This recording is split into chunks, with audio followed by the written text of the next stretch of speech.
Shalom, shalom. Bapak Ibu yang dikasih Tuhan, kita masuk ke sermon pelajaran yang keempat. Topiknya adalah warisan hati yang melayani. Baik, sebelum saya membaca ataupun menerangkan singkat tentang topik warisan hati yang melayani, kembali saya mengajak Bapak Ibu untuk berdoa sejenak. Mari kita tundukkan kepala lagi, kita berdoa. Tuhan yang baik, Tuhan yang luar biasa, kami ada di sini untuk mendengarkan pelajaran, firman, bahkan pengetahuan perihal mengenai kepemimpinan yang melayani seperti Yesus. Kami rindu mengalami warisan dari Engkau, yaitu harta karun dari Engkau. Tuhan, kami mau melakukannya, kami mau ingin mengikuti pola-polanya kerajaan surga. Berbicaralah, bersabdalah, kami siap. Haleluya. Amin, amin, amin. Baik, Bapak Ibu, kita buka materi kita. Saya banyak materi-materi yang saya akan sampaikan hari ini, dan saya coba bagikan kepada Bapak Ibu. Doa saya semakin banyak kita mengetahui artikel, mengetahui pengetahuan perihal mengenai kepemimpinan, baik itu pelayanan, baik itu gerejawi. Bapak Ibu yang dikasih Tuhan, semakin kita banyak baca, kita semakin mengerti. Musuh terbesar kita bukan setan, ya. Musuh terbesar kita bukan dosa, tapi musuh terbesar kita adalah ketidaktahuan. Kemarin saya juga dengar lagi banyak orang-orang yang mengalami ketidaktahuan mengenai kehidupan ini. Kadang membingungkan. Ya, dengan singkat saja mungkin dalam kehidupan sehari-hari lah. Sudah ditahu bahwa merokok itu merusak paru-paru. Namun masih aja orang merokok. Tapi itu membingungkan. Sudah tahu, tapi tidak dilakukan. Nah, banyak juga orang yang tidak tahu. Ternyata orang yang pasif di sekitar orang merokok juga akan mendapatkan dampak yang sama, kurang lebih. Di samping yang merokok, ya kalau dia menghirup udara itu, yang kotor itu, maka dia juga akan mengalami paru-paru. Oleh sebab itu, banyak hal di muka bumi ini yang kita harus banyak tahu dengan membaca. Dan saya percaya dengan membaca itu mengurangi orang pikun. Sering bacalah. Dengan sering baca, kita akan mengurangi risiko pikun. Dengan membaca, otak kita akan lancar. Dengan membaca, kita akan memiliki pengetahuan yang banyak. Tidak diombang-ambingkan pengetahuan di dunia ini. Nah, hari ini, kembali kita baca lagi. Warisan hati yang melayani. Seorang tokoh kepemimpinan yang bernama John C. Maxwell berkata, pemimpin yang sejati adalah pemimpin yang melayani. Sekali lagi, pemimpin yang sejati atau pemimpin yang hakikatnya adalah pemimpin yang melayani kepentingan orang lain, bukan kepentingan diri sendiri. Seorang pemimpin sejati akan menjadi tahu akan kebutuhan orang lain dengan menawarkan dirinya untuk membantu. Lebih lanjut lagi ia berkata, ketika Anda mencontohkan diri menjadi seorang pemimpin yang melayani, maka sebetulnya Anda sedang mempengaruhi orang yang Anda pimpin untuk bisa melakukan semua pekerjaan dengan lebih baik. Bagaimana dengan kita, gereja kita? Apakah kita menjadi orang percaya yang memiliki hati yang melayani? Dan saya percaya bahwa semua kita mau jadi pemimpin. Tapi pemimpin yang mana? Dan hari ini kita hadir juga para pemimpin. Pemimpin gereja, pengerja, sebagian penatua. Nah, kita terpanggil untuk melayani. Dan hari ini marilah kita menjadi pemimpin sesuai dengan Tuhan mau. Salah satu warisan yang diberikan oleh Yesus kepada para murid adalah menjadi servant leader. Pemimpin yang melayani. Ya, pemimpin melayani. servant leadership. Nah, Yesus adalah guru dan sangat dihormati oleh murid-muridnya. Namun saat mereka berada bersama-sama dalam sebuah ruangan untuk melakukan perjamuan, Yesus tiba-tiba menanggalkan jubahnya, lalu mengikat sehelai kain pada pinggangnya dan membasuh kaki pada murid. Pekerjaan membasuh kaki adalah pekerjaan yang biasa dilakukan oleh para budak atau pegawai rendahan. Dan Yesus mengambil alih pekerjaan itu. Yesus berbicara melalui perbuatannya kepada murid. Kelak ketika engkau menjadi seorang pemimpin dalam pelayanan, milikilah hati yang mau melayani orang lain. Saat ini gereja bukan hanya membutuhkan pemimpin rohani yang hebat dan dipakai untuk mendemonstrasikan kuasa Tuhan.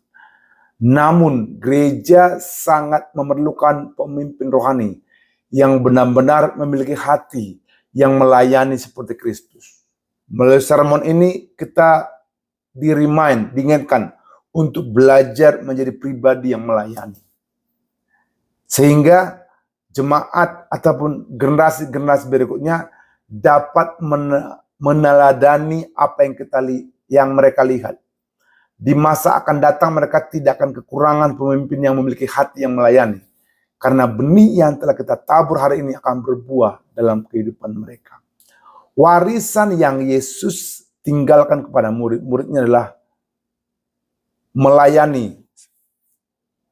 Pemimpin yang melayani. Lihat Matius 20 ayat 28 berkata dengan jelas. Matius 20 ayat 28. Yesus berkata bahwa ia datang bukan untuk dilayani, melainkan untuk melayani. Walaupun Yesus sendiri adalah seorang raja, kita tahu dia raja, kita tahu dia Tuhan, namun ia justru melayani warga kerajaannya. Bahkan tidak berhenti di situ. Yesus berkorban bagi saudara, Yesus berkorban bagi warganya, dan memberikan nyawanya bagi mereka. Ini yang disebut servant leadership atau pemimpin yang melayani. Menjadi pemimpin yang melayani memiliki arti bahwa bukanlah kita yang menjadi pusat perhatian, melainkan jiwa-jiwa yang kita layani. Kalau kita Bapak Ibu ada di rayon, jemaat rayonlah yang kita layani. Bukan kita ingin dilayani, ya. Biasanya dalam struktur sebuah organisasi, seorang pemimpin berada di puncak organisasi. Tapi tidaklah demikian dalam servant leadership. Yang Tuhan Yesus ajarkan bahwa seorang pemimpin justru berada di posisi yang paling bawah. Orang-orang berlomba-lomba jadi pemimpin paling tinggi. Dengan berbagai cara, dengan ambisi mereka. Orang yang punya ambisi akan gagal dengan berbagai trik-trik mereka. Dengan menceritakan kepada orang lain, itu trik-trik yang duniawi. Dan saya percaya orang yang punya trik duniawi akan binasa. Bapak Ibu yang dikasih Tuhan, sebenarnya dalam kepemimpinan sudah ada pada family, keluarga demi keluarga kita. Saya percaya kalau seorang orang tua kaya, maka anak-anaknya akan hormat sama orang tua tersebut. Tapi kalau orang tua yang nggak punya apa-apa, saya yakin anak-anaknya tidak akan menghormati orang tua. Karena hepeng do mengatur negara. Setiap orang-orang yang Yesus layani berada di atasnya. Seorang pemimpin yang melayani dalam kerajaan Yesus memaksimalkan dirinya dengan melayani orang yang dia layani. Dia memaksimalkan semua potensi yang Tuhan berikan dengan cara memaksimalkan orang lain. Yesus memaksimalkan para murid-muridnya. Yesus mau menjadi pelayan bagi murid-muridnya. Hari ini saya mengajak para pengerja, sebagian hamba Tuhan, sebagian penatua di sini. Mari layani umat-umat di rayon. Bukan pengen dilayani. Servant leadership atau pemimpin yang melayani adalah bentuk paling tinggi dalam kepemimpinan. Karena dengan pemimpin yang melayani atau leadership yang servant ini, setiap pemimpin dapat lolos dari perangkap-perangkap yang umumnya menghinggapi seorang pemimpin yang haus akan kekuasaan, yang ingin merasa perasaan insecure, perasaan kurang kompeten, dan lain sebagainya. Namun dengan memiliki cara kepemimpinan yang servant leadership, kita down to earth, artinya kita tidak menyombongkan diri, kita turun tangan. Seperti Yesus mau membasuh kaki dari para murid. Tidak tabu dengan menyalami orang. Tidak tabu menyalami jemaat. Nah, mari kita benahi cara pandang kita menjadi pemimpin melalui teladan Tuhan Yesus dengan menjadi seorang pemimpin yang melayani. Dengan demikian, kita dapat membangun diri sendiri, keluarga, serta komunitas rayon di mana Tuhan menempatkan kita. Hari ini, coba kita cek saat kita di rayon. Mari kita para pengerja, sebagai pemimpin yang melayani jemaat, bukan mau dilayani. Ya, bukan mau disalam, tapi mari sapa. Kita yang memulai sapa, kita yang menyalami semua jemaat, bahkan usahakan menghubungi jemaat sebelum ibadah. Dengan cara rendah hati, mengajak mereka untuk terlibat aktif dalam ibadah di rayon. Bapak Ibu yang dikasihi Tuhan Yesus Kristus, kepemimpinan sejati bukanlah tentang kendali. Bukan hanya orang yang membaca pengumuman, bukan itu pemimpin. Bukan hanya yang berkhotbah, bukan orang yang berdoa syafaat di mimbar. Tapi pemimpin yang sejati adalah pemimpin yang melayani. Yang mau menyalam orang, yang mau berusaha, yang mau melihat satu sama lainnya. Yang kedua, kepemimpinan sejati bukanlah tentang kekuasaan. Bukan orang yang mengatur-ngatur, melainkan tentang pemberdayaan. Yang mau mengembangkan jemaat, serta memberikan kesempatan kepada jemaat untuk jadi pemimpin. Bahkan membuat jemaat menjadi berharga dan hebat karena memberdayakan mereka. Beberapa waktu lalu saya meeting sama Gen B dan Gen Teen, remaja. Saya katakan kepada mereka, kalian mesti melayani. Karena harus aktifkan karunia itu. Saya angkat mereka untuk jadi pemimpin di antara beberapa anak-anak remaja maupun pemuda. Dengan demikian memberdayakan mereka sehingga mereka aktif dan dihargai. Nah, ciri khas pemimpin seorang leader adalah wataknya. Ciri khas seorang pemimpin pengerja adalah karakternya. Karakter itulah yang membuat orang mempercayai Anda dan tidak bisa membeli kepercayaan yang tidak bisa Anda tuntut. Kepercayaan yang diberikan oleh orang lain sebagai respon terhadap karakter. Sehingga kepercayaan adalah mata uang kepemimpinan. Seringkali saya mendengar bahwa seorang yang punya ambisi, dia ada udang di balik bakwan. Dia ingin jadi pemimpin dengan harapan dapat upah, dapat penghargaan, dapat rezeki, dapat uang. Di balik pelayanan, di balik pemimpin, dia mau meraup keuangan tersebut. Nah, itu akan binasa, Bapak Ibu. Nah, hari ini saya ingin menggugah hati saudara. Mari kita melayani seperti Yesus, yang tanpa pamrih, yang sungguh-sungguh, yang mau dengan segenap hati. Yesus sudah berikan warisannya kepada saudara. Saudara dan sayalah yang mau melakukan teladan tersebut. Bapak Ibu yang saya kasih dalam Kristus, pemimpin adalah hamba. Kalau di Jawa itu jongos, ya.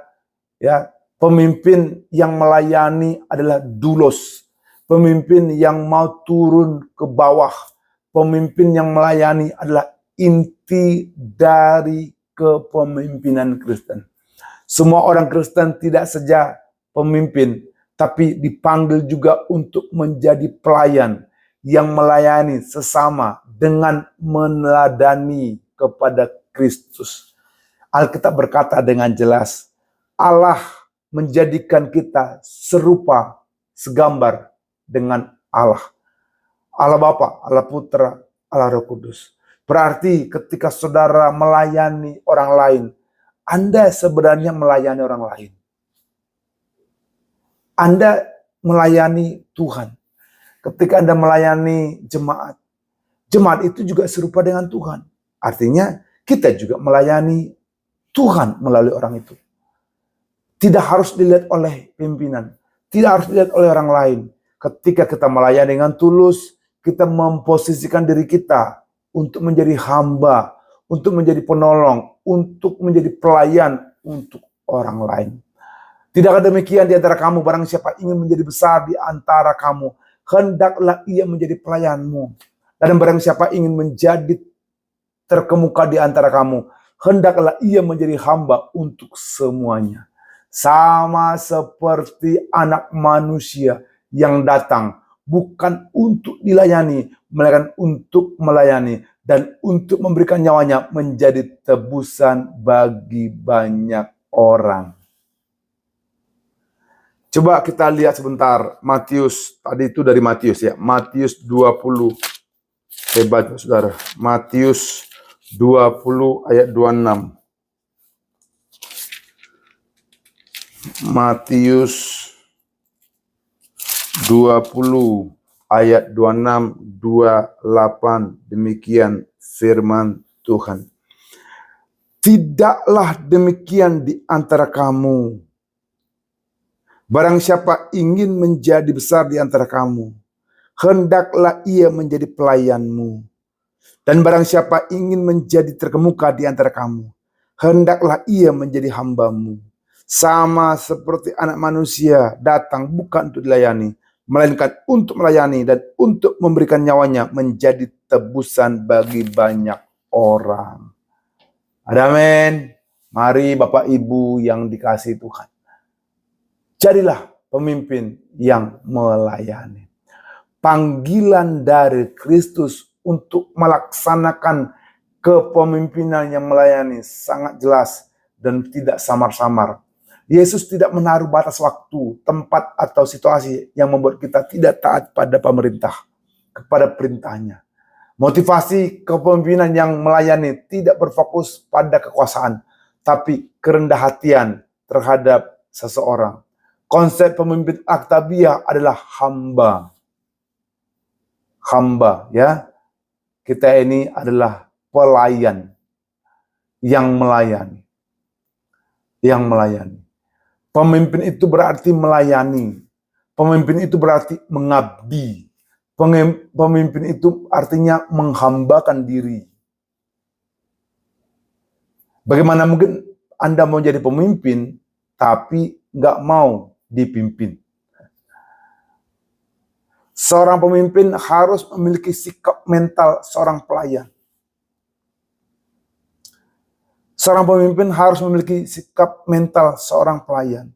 Harus memiliki motivasi seorang abdi. Dia mau melayani. Harus bersikap dan bertindak bagai seorang hamba. Ia adalah pemimpin yang menghamba sekaligus hamba. Kita tahu ketika di Taman Getsemani ada Lukas 22 ayat 42. Saya baca dulu untuk saudara.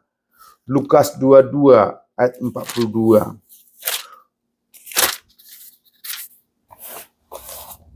Lukas 22 ayat 42.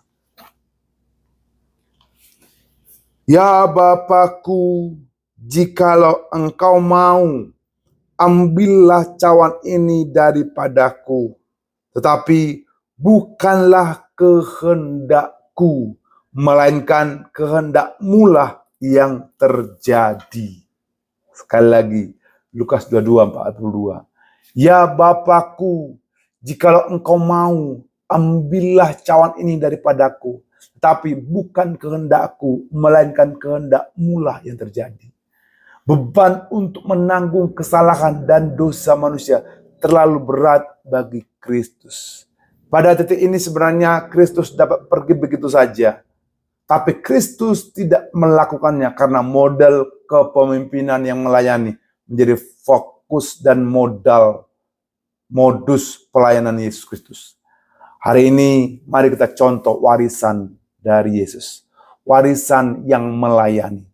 Kita dapat mencontohkan keteladanan ini dengan mengesampingkan kepentingan pribadi kita. Rela berkorban, menempatkan kepentingan sesama di atas kepentingan pribadi. Yesus mengatakan bahwa wibawa seorang pemimpin ditentukan oleh sejauh mana ia bersedia melayani. Karena Yesus juga datang bukan untuk dilayani, melainkan untuk melayani dan memberikan nyawanya menjadi tebusan bagi orang banyak.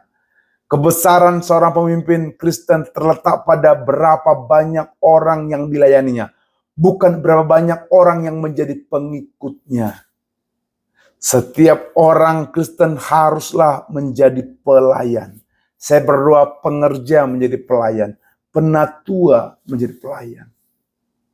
Yang menjadi tekanan bukanlah aspek pemimpin, namun aspek pelayan. Sintua adalah pelayan. Sintua adalah hamba. Pengerja adalah pelayan. Pengerja adalah hamba. Kita dapat menjadi pelayan yang bukan pemimpin, dan sebaliknya kita dapat menjadi pemimpin yang bukan pelayan. Untuk menjadi pemimpin yang melayani, kita harus menjadi pelayan dulu. Ya, pemimpin yang melayani adalah orang yang melayani dengan memimpin. Dan pada saat yang bersamaan, memimpin dengan cara sedemikian rupa, dengan meneladani sikap pelayan. Mulai dari ucapannya, perkataannya, di rumah, di kantor, di rumah tangga, di rayon-rayon. Pemimpin berhenti menjadi pemimpin yang melayani apabila ia tidak memimpin dengan sikap yang benar. Pelayan berhenti menjadi pemimpin ketika ia berhenti memimpin. Tatkala seorang mampu membuktikan kemampuannya melayani orang lain, ia membuktikan bahwa ia mampu mengalahkan dirinya sendiri. Mampu mengalahkan egonya sendiri. Bapak Ibu yang dikasihi Tuhan, pemimpin yang melayani meneladan kepada Kristus, warisan Kristus, yang menggunakan otoritas yang dimiliki bukan untuk memerintah orang lain, melainkan untuk melayani. Mari hari ini ketika kita pulang kembali kepada rayon dan rayon, kita juga ajarkan kepada tim dan rayon, jemaat di rayon. Jadilah pelayan. Jadilah orang yang ringan tangan. Jadilah orang yang mau membantu orang lain. Jadilah orang yang mau memfollow up, yang menghubungi orang untuk datang ke gereja, ibadah rayon, ataupun ibadah lainnya. Dengan demikian kita saling membantu, tidak karena kita otoriter ataupun saling menyuruh-nyuruh, tapi kita mau dari hati yang paling dalam. Bukan karena disuruh, tapi karena hatinya mau melayani. Amin. Hari ini warisan inilah yang Tuhan mau.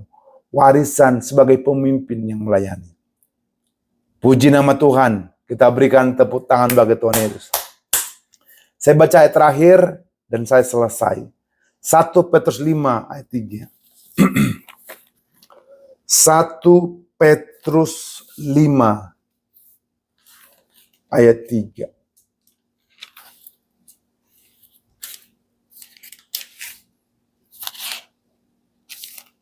Satu Petrus 5 ayat 3. Demikian firman Tuhan. Janganlah kamu berbuat seolah-olah kamu mau memerintah atas mereka yang dipercayakan kepadamu. Tetapi hendaklah kamu menjadi teladan bagi kawanan domba itu. Kepemimpinan yang melayani erat kaitannya dengan kerendah hatian, ketaatan, keteladanan. Kita harus taat kepada Kristus dengan menjadi teladan bagi seorang pemimpin. Mari, tidak gampang jadi pemimpin, punya hati pelayan. Ketika Anda ditegur oleh firman, dengan rendah hati kita ikut aturan tersebut.